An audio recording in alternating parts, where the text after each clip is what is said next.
Здравейте, приятели! В днешния епизод стигаме до един от най-съществените моменти по реставрацията на етрийската.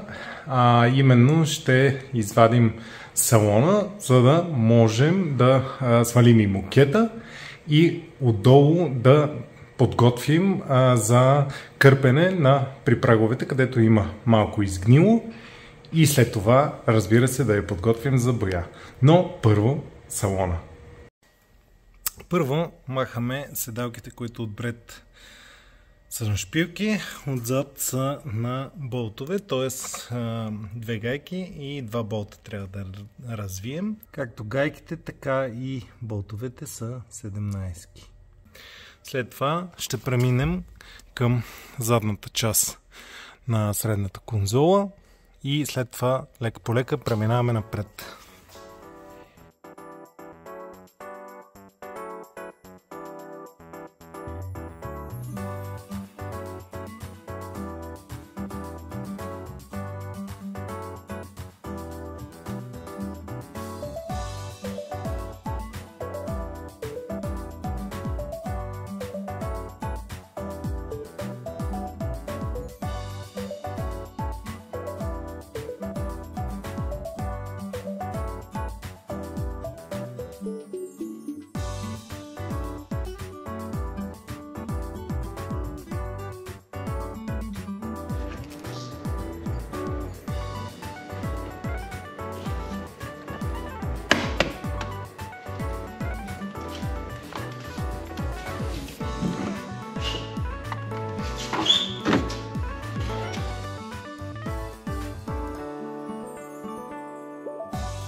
След като махнете кожуха на скоростния лоз, отдолу има скоба, която се отвива на ръка.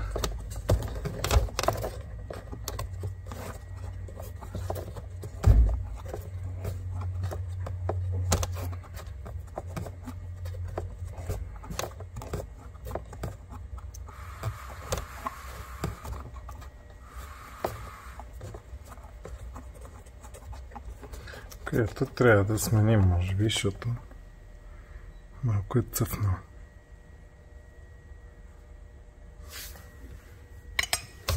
Така, тук е освободено. Най-вероятно има нещо и... Не, под пепелника няма. Трябва да видим напред.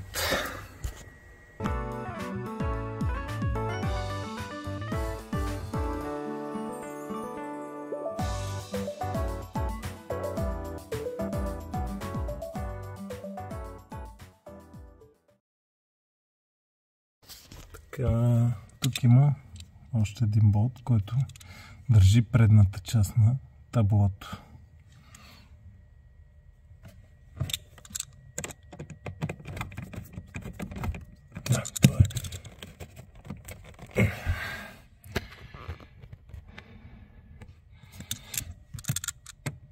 То не е болта, е щипка.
Така, зад пепелника има още два болта.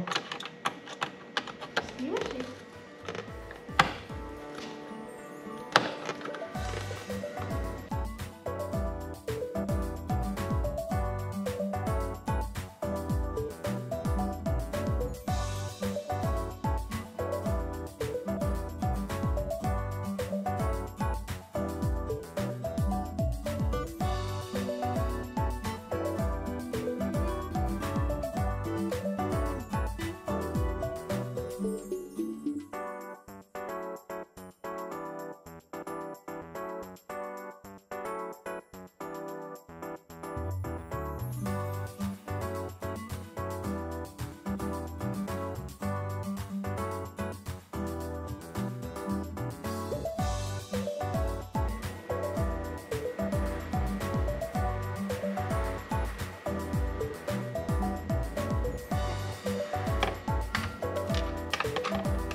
Главата. Горе е камерата, усмихни се. Здравейте.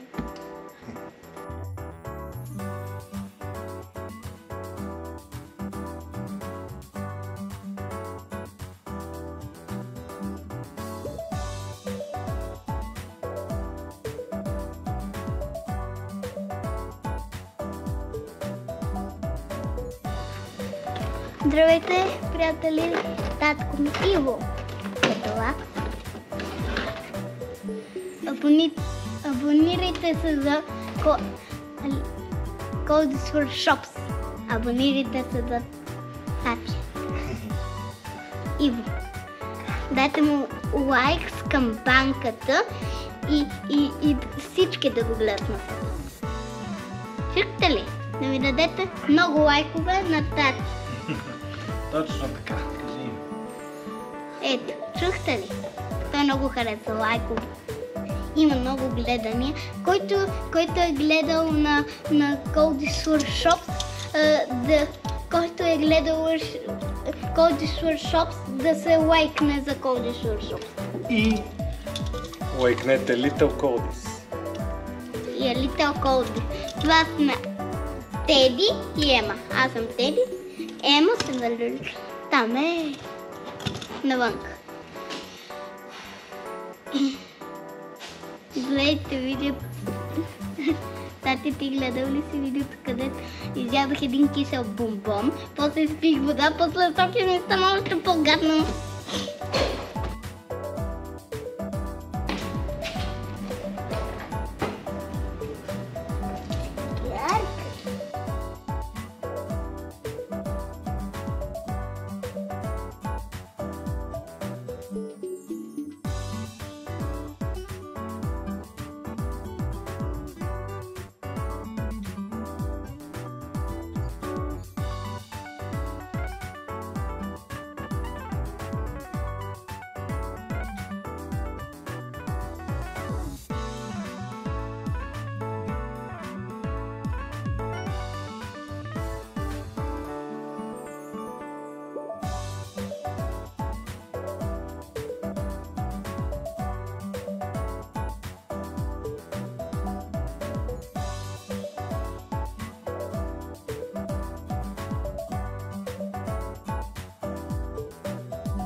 Вижте зърна.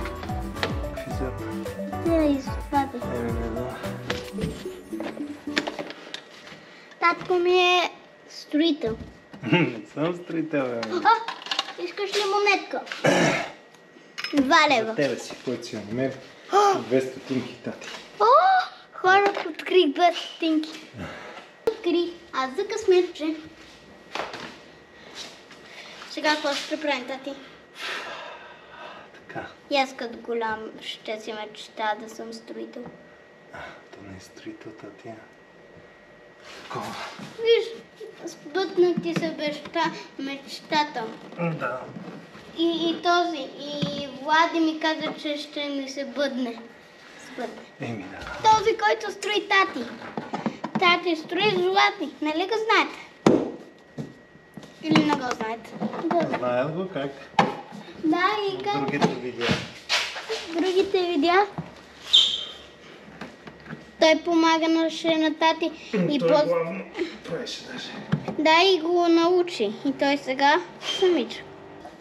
Ако гледате големите, това е кормилото, това е скоростната мост. Лост. А това за какво е, тати? Кое? Това е да даш напред Това е и ръчна назад. спирачка. Да. Когато е спряла колата... Когато е спряла. Али аз да помогна? Тати, с какво трябва да помогна? Еми, сега ще видим. Шо не казваш, че има болче? Болче има. Дай ми една отверката. Ето, помагаш. Дай. Мерси.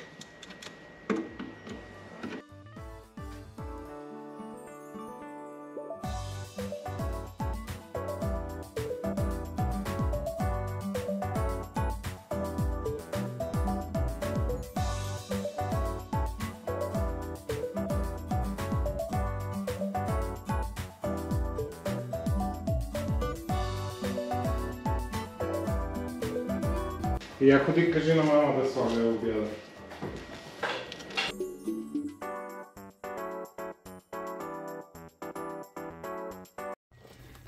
Следващото, което ни пречи е педала на газта, който е познат с това, че се чупи много лесно. Той се държи на метална скоба, която е заварена за копето и е штракнат отпред с 2 клипса, отзад с един. Сега ще се опитам да го махна и да ви покажа за какво говоря.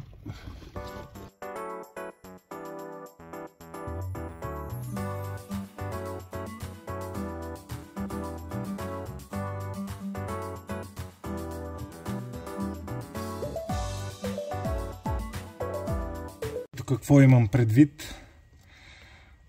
Предните 2 клипчета трябва да се бръкне с отверката и да се издърпат назад, а задното може от тази страна да се бутне назад.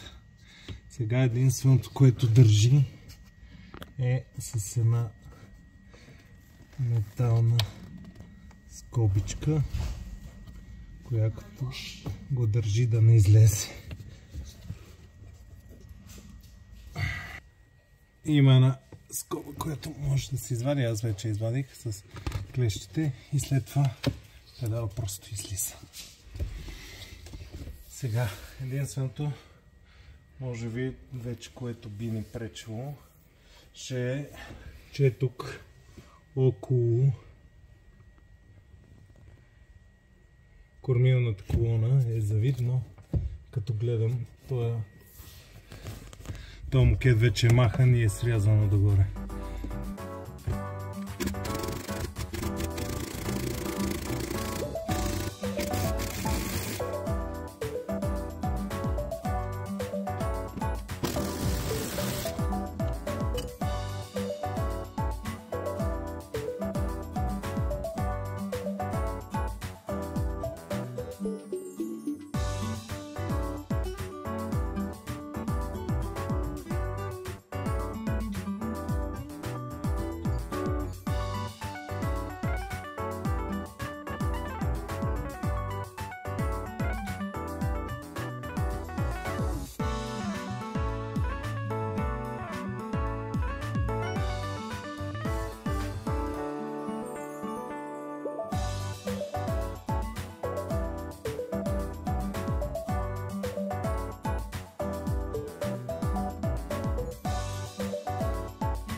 Не е много трудно, ама не е много лесно. Няма да го измислям. Това е E30-ката без мокет. За моя радост изглежда в много добро състояние, особено при шофьора, където имаше много вода, но няма нищо ръждясало.